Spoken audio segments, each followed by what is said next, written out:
Alex Pereira has signed a new 8-fight deal with the UFC. He says the new contract has given him the security to feel comfortable vacating the light heavyweight title. Pereira is now set to face Ciryl Gane for the interim heavyweight title on the White House card. They gave me a new contract. I'm really, really happy with my new contract. I actually want to thank Mick, Hunter, and Dana White for it. So with this new deal that they gave to me, I don't care about letting go the belt or anything like that. Okay, you feel like they took care of you? Cuidaram muito bem. They took really good care of me. The way that they gave me this last contract was so good that I let it open for them to do whatever they want. Não importa. It doesn't matter. Is this a bigger deal than you could have ever imagined? Com certeza. Absolutely. I could see it on your face. Pode ver no seu rosto.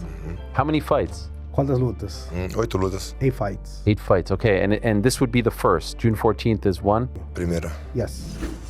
Alex Pereira sinks a no-look basketball shot. Olha aqui, diferente, aí é fácil. Não, olha aqui.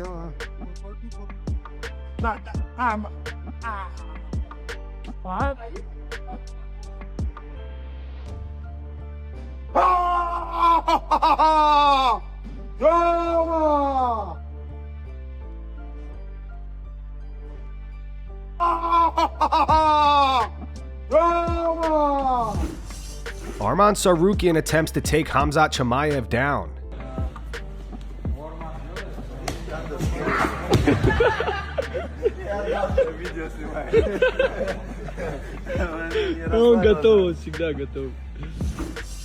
Sean Strickland's coach Eric Nicksick has revealed that he still maintains a friendly relationship with Khamzat Chimaev, despite Sean being set to challenge Khamzat for the middleweight title at UFC 328 and the intense bad blood between the two fighters. As many fans know, Khamzat previously spent time training at Extreme Couture, where he and Nicksick developed a mutual respect and friendship. In an interview with Submission Radio, Nicksick said, "Yeah man, I talked to Khamzat. I wouldn't say we talk quite a bit. We've always been friendly, man. I got nothing but love and respect for him. He wrote me a couple of nights ago. Just, hey coach, love and respect you. See you May 9th. I was like, same to you, brother. Have a good camp. Stay healthy and we'll see you soon." It wasn't anything crazy, but I think people have to understand that my approach is always going to be that. As a coach, it's not my job to promote the fight. I got nothing but love and respect for these guys. Men and women taking the 4 steps up the stairs and going in the cage and doing this job.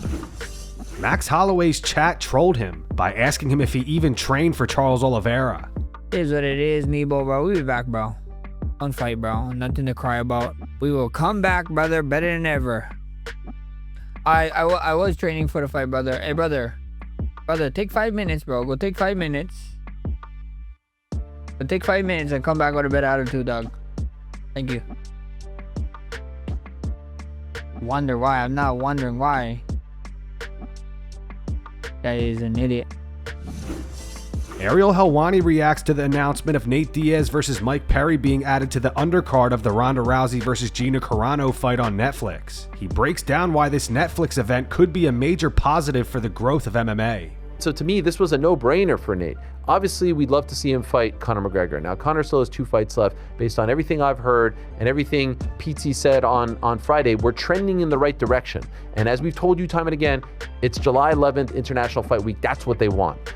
And there was some talk of Nate versus Conor.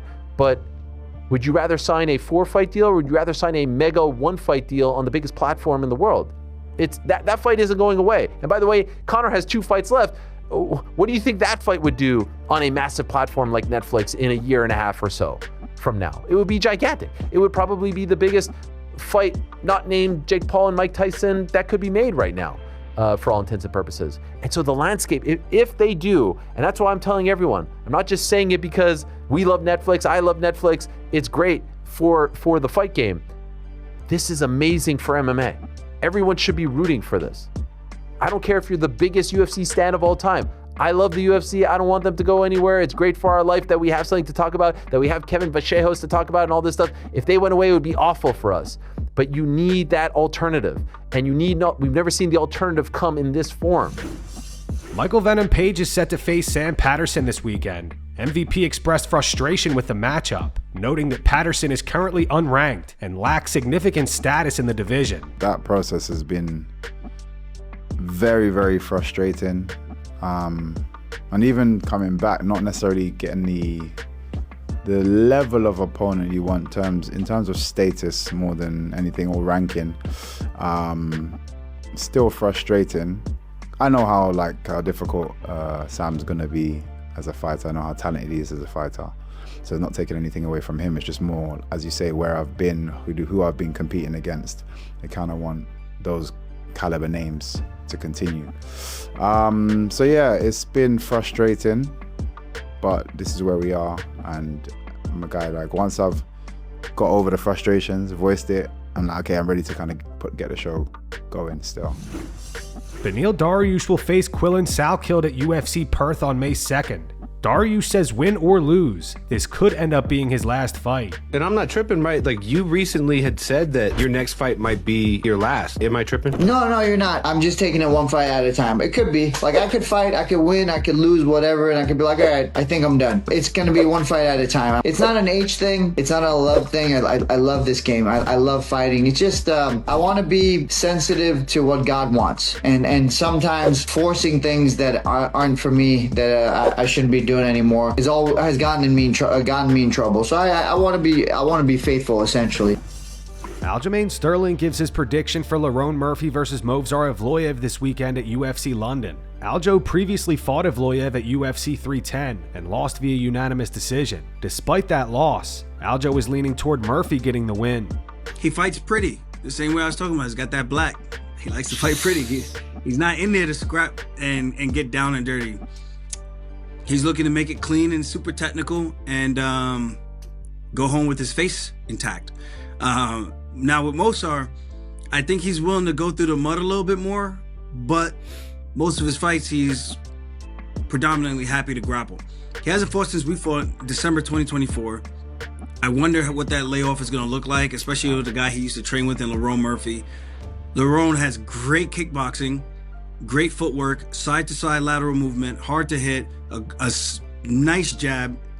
Sometimes he'll tend to throw the spinning back kick. All in all, I feel like this should be Lerone's fight to win. I wouldn't be surprised if Muprhy wins though.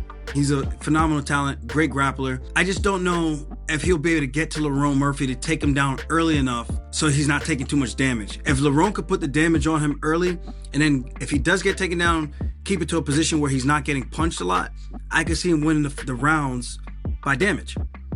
So that's kind of my 2 cents on the whole situation. And with that said, it's a really tough one to call, but I feel like Lerone may be the front runner for this. He fought Tukov Zubara to a draw, and he did a good job defending some of those takedowns, right? So can Muprhy cut him off and put that pressure on him? That's what I'm really not sure of with a guy who has great footwork like a guy like Lerone Muprhy.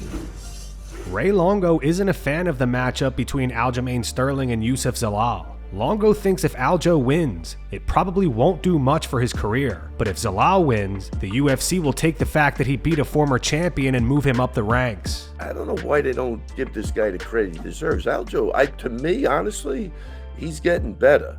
And not that I'm out there with him, but mentally, as he's maturing, I think he even understands this game even better. And I think it's allowing him to free himself up. He's got nothing to prove. Aljo always had a super amount of talent.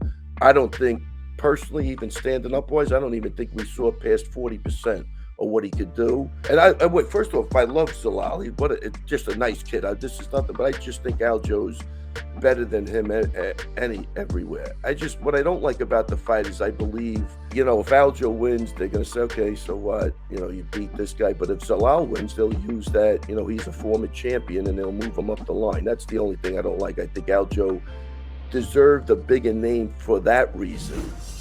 Jorge Masvidal responds to Ronda Rousey's comments about Dana White during the Netflix press conference. Ronda strongly criticized UFC fighter pay, claiming the promotion is not the place to go for high earnings anymore. She also took aim at the White House card, saying it sucks and Dana knows it. Masvidal criticized Ronda's remarks, suggesting she's on some demonology, while also defending Dana White, saying that Dana was the one who made her. He knows that they were pushing this for over a year, and it fell extremely short of expectations. Her eyes, bro, her nose, her teeth, what type of demonology is she on, bro? This is spooky, man. You know, I know Ronda was a hell of a fighter at one point, but she looks spooky. I seen that interview and I was spooked out. You know, I don't know what's going on with Ronda, but Ronda's never been the best on the mic, when you tell you the truth. So she says like things that are weird, you know. Her taking the shots at Dana, I'm like, man, Dana made you. You know, literally Dana hand walked you into the league and opened doors for you and opened a lot of doors for you. I know she's the one that did the accolades. She's the one that fought, got in that cage and you know, kept what she killed. I don't know why she's going at the UFC and stuff so hard. And then for her to say things like that, you know, the UFC's not making the fights that they want to make, but her fight is the fight that people want to see. I mean, I guess she'll prove us all wrong now when we see the numbers come back from Netflix. I don't think too many guys are truly excited about chicks that are no longer in their prime fighting. You know, I love Gina Carano. I think she's a hell of a star. She opened up the doors for people like Ronda and, you know, Amanda and all these people. Gina was like the first superstar of the women, so I always have nothing but respect and love for Gina. And obviously Ronda blew it out the gate, took the UFC to another stratosphere as far as popularity goes and all that. But I think they're tooting the horn a little bit too much, because, you know, this is like 10 years later and people don't really care for that right now, I think, so much. But we're gonna see if I'm right or I'm wrong. I'm not trying to hate on that fight at all. I'm sure a lot of people are gonna tune in, but they can't say like this fight is bigger than any fight that the UFC is doing, and that's basically what she's saying and implying over and over and over, because I firmly disagree. There's way bigger fights in the UFC. Sean O'Malley also weighed in on Ronda Rousey's remarks about Dana White. O'Malley appears to have a similar stance to Jorge Masvidal, questioning where Ronda's career would be without the UFC. It's crazy you see all these top guys having issues with UFC. Ronda, obviously, he's not in the UFC anymore, but talking about it. Conor, one of the biggest star of all time, having issues with the UFC. John Jones, you know, the GOAT, having issues with the UFC. It's crazy. It's like all of these careers would have, like, who would Conor, Jones, and Ronda be without the UFC? Well, Yeah. could they have been successful in other ventures? Yes. Could they have made as much money? Probably not. No. So it's like it's weird, but I get what they're coming from too. If they feel like they're being treated unfair, speak up. You know what I mean? Whose career do you think is more successful, Jones or McGregor's? In what aspect? Fame, star power. Oh, Conor, 100%. Really? Not even close. No? Not even close. Like accolades, obviously, John Jones, but it's crazy. It's like one way I see, like, but then it's like also you gotta be grateful for where you're at, what you've gotten from the UFC, from the business. Right. But it's tricky. Mauricio Ruffy criticized Charles Oliveira's performance against Max Holloway, and Oliveira's wife fired back. Ruffy said Charles did what nobody expected, which was to stick to him from start to finish. If you go in just to grab someone, in the UFC business you end up losing opportunities. Charles' wife fired back saying, then let's schedule a boxing match. Because if you want to fight, this is f***ing MMA. There will be jiu-jitsu. Ruffy, don't come trying to surf on my husband's wave, because he has more submissions than you have fights. And that's going to wrap it up for the news. Thanks for watching. For daily MMA news and content, subscribe to Full Mount MMA and click the bell icon to be notified when we post videos. Here are the 3 top comments from last video. The first one's from Big Ice Cream Cone. It's in reference to Colby Covington going off on Bo Nickel. It says, who does Colby think he is? The second one's from Chris Robson. It says, Diaz versus Perry would have been great 10 years ago.